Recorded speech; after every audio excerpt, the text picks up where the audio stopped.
Classée au patrimoine mondial de l'UNESCO, la Médina de Tétouan offre un paysage saisissant d'harmonie.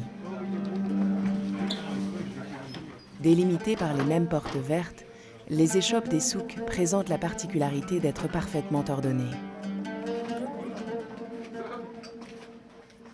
Les artisans et commerçants se sont regroupés par spécialité. Les rues commerçantes présentent une homogénéité parfaite.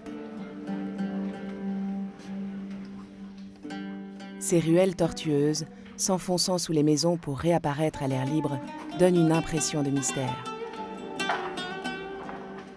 Considérée comme la plus andalouse des cités islamiques, Tétouan cache ses secrets derrière de nobles portes. C'est sa richesse architecturale qui lui a valu le surnom de fille de Grenade. Bonjour, je me présente, je suis Jaafar Ben Al-Soulami, professeur à l'Université de Tétouan, département d'arabe et d'histoire. Je vais vous guider dans cette ville médiévale du nord du Maroc. C'est une des villes blanches, comme on dit dans la terminologie espagnole. C'est une ville qui n'a pas beaucoup changé. Elle garde toujours ses ruelles, ses petites portes. Vous voyez bien des portes morisques qui reflètent la mentalité des morisques. Maintenant, on va entrer dans le palais Brisha pour vous faire voir cette richesse architecturale et esthétique.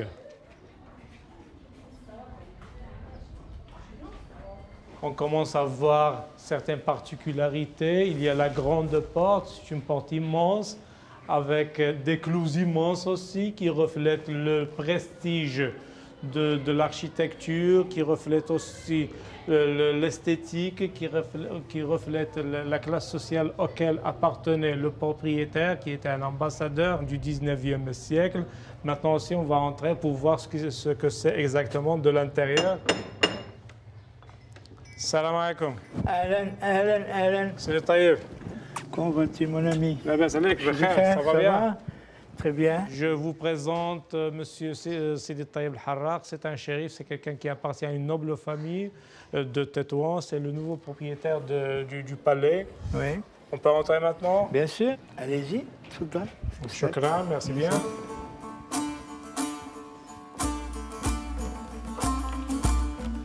Caractéristique de l'architecture tétouanaise, le palais Brisha se singularise par la qualité de sa préservation. De longs travaux ont pourtant été nécessaires pour redonner à cet endroit son faste d'antan. Actuellement, nous sommes dans la grande parterre de la maison. Tout ce que vous voyez ici, avant, on ne pouvait pas rentrer, c'était plein de désordre ici, les murs qui tombaient, il n'y avait pas de coupole, il n'y avait rien. Mais quand même, on a pu sauver la maison avec la volonté. C'est une maison qui a beaucoup été présente pendant le protectorat espagnol. Cette maison était, disons, l'emblème de la ville de Tétouan pour les cérémonies officielles à l'époque du protectorat. Alors, vous voyez, la construction a duré presque 15 ans. Les fondations, elles sont presque de 12 mètres. Parce qu'avant, cette maison avait été construite sur d'autres maisons qui existaient ici et qui ont été rasées pour qu'on puisse construire une autre maison nouvelle. La fontaine, c'est une fontaine qui existait à l'époque quand elle était construite. Elle a été revendue. Et moi, j'ai dû chercher la personne qui l'a achetée. Et je suis tombé sur l'un des membres de cette famille qui l'avait gardée chez lui. Alors ici, c'est l'eau qui coule sans cesse, jour et nuit. Ça vient des sources occultes dans la montagne. On ne sait pas exactement d'où ça vient, mais ça vient. C'est une canalisation qui a été fondée, qui a été cachée pour éviter toute coupure de l'eau sur Tétouan. Alors, durant toute l'histoire de Tétouan, jamais Tétouan n'a souffert du manque d'eau. Le palais Brisha se nomme aujourd'hui Xarjnan al-Arif. Son fondateur, Hajarbib Brisha, était au XIXe siècle un émissaire du roi Hassan Ier. Tel un ministre des Affaires étrangères, il représentait le roi. La démesure du palais reflète l'importance de son propriétaire. Maintenant, on se trouve au premier étage du palais Brisha. Ça reflète bien les caractéristiques et le style architectural de la ville de Tétouan au XIXe siècle. C'est un style bourgeois. Le zélige de Tétouan, en principe, c'est pareil aux zéliges de Fès, de Marrakech, de toutes les villes andalouses du Maroc. Mais les couleurs qu'on utilisait à l'époque, c'est un peu distinct. C'est le marron, c'est le noir et c'est le bleu. Le bleu parce que c'est une ville maritime, c'est tout à fait normal. On s'arrête ici pour voir la coupole. Au 19e siècle, dans les villes du Maroc, il n'y avait pas de coupole de vitres. Les maisons recevaient la pluie directement. On n'évitait pas la pluie parce qu'il y avait des orangers, des jardins dans le patio. Alors on préférait garder la terrasse ouverte.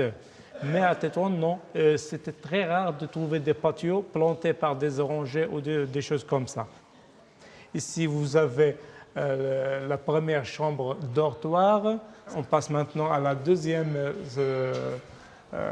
au deuxième salon dortoir.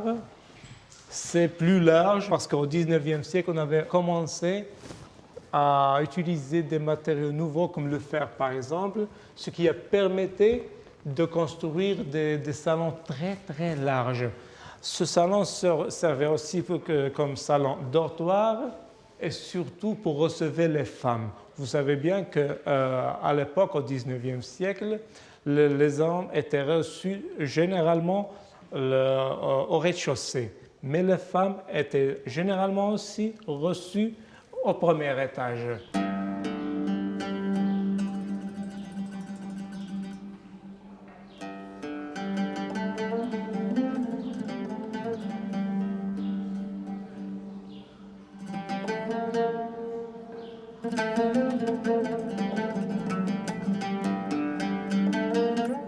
Maintenant, on va voir un autre genre de salon, un autre type de salon traditionnel dans ce premier étage du palais Brisha. C'est ce qu'on pourrait appeler le salon double. Ça, et ici, il n'y a pas un seul salon, mais il y a deux salons. Il y a même le deuxième, il est un peu plus haut, à quelques centimètres, 20 ou 30 centimètres plus haut que le premier salon. Au XIXe siècle, plusieurs familles habitaient ce type de palais. Chacune d'entre elles occupait un salon dortoir. Les générations s'entremêlaient et vivaient ensemble en harmonie. On l'utilisait comme salon et comme dortoir. Et ça servait de salon fermé et de salon ouvert à la fois. C'est très spécifique à la ville de Tétouan, avec ses arcades très, très hautes, ses terrasses très hautes, ses plafonds, ce décor. La hauteur du plafond permettait d'aérer le salon. On peut entrer dans ce deuxième secteur du salon.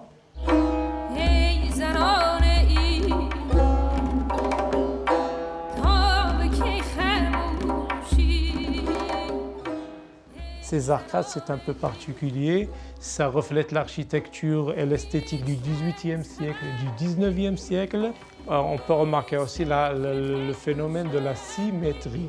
Là, on va dans le palais Brisha ou n'importe quel palais traditionnel du Maroc, c'est la mentalité de la symétrie.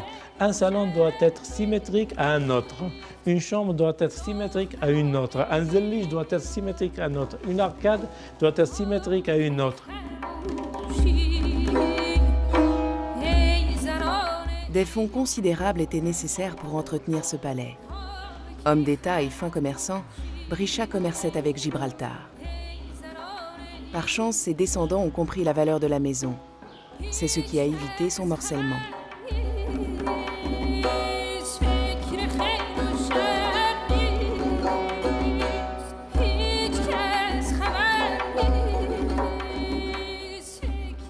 Ici, c'est la terrasse du palais Brisha.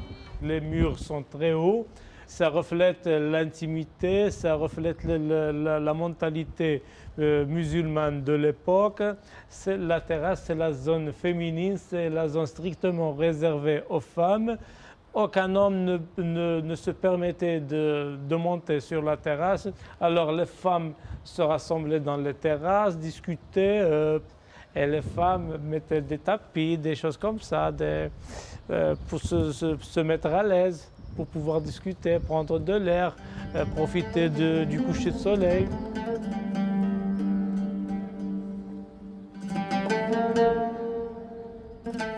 Pour entretenir le palais et tous ses habitants, le personnel était nombreux. Bien sûr, les serviteurs n'étaient pas logés au palais, mais de l'autre côté du jardin, dans une bâtisse moins luxueuse.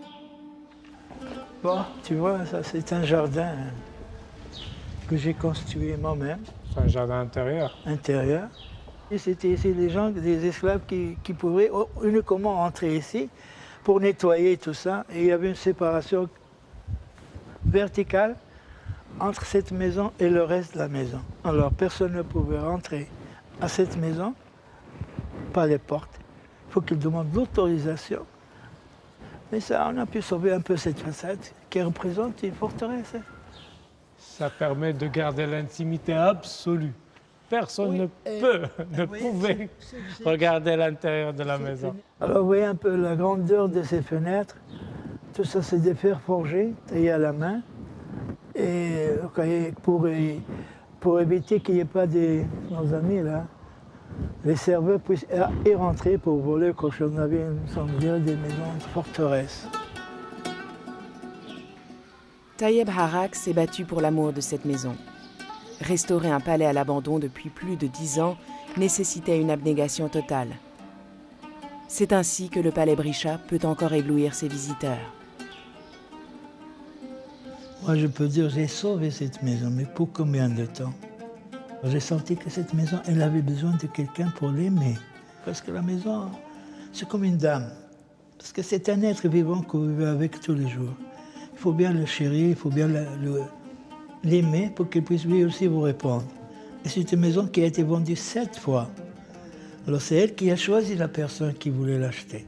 Ce ne sont pas les gens qui ont voulu acheter. C'est elle qui n'a pas voulu se vendre à d'autres. C'est comme une fiancée. Il y a beaucoup de prétendants, mais la fiancée n'a pas trouvé la personne idéale pour elle. Alors maintenant, peut-être je suis le fiancé idéal.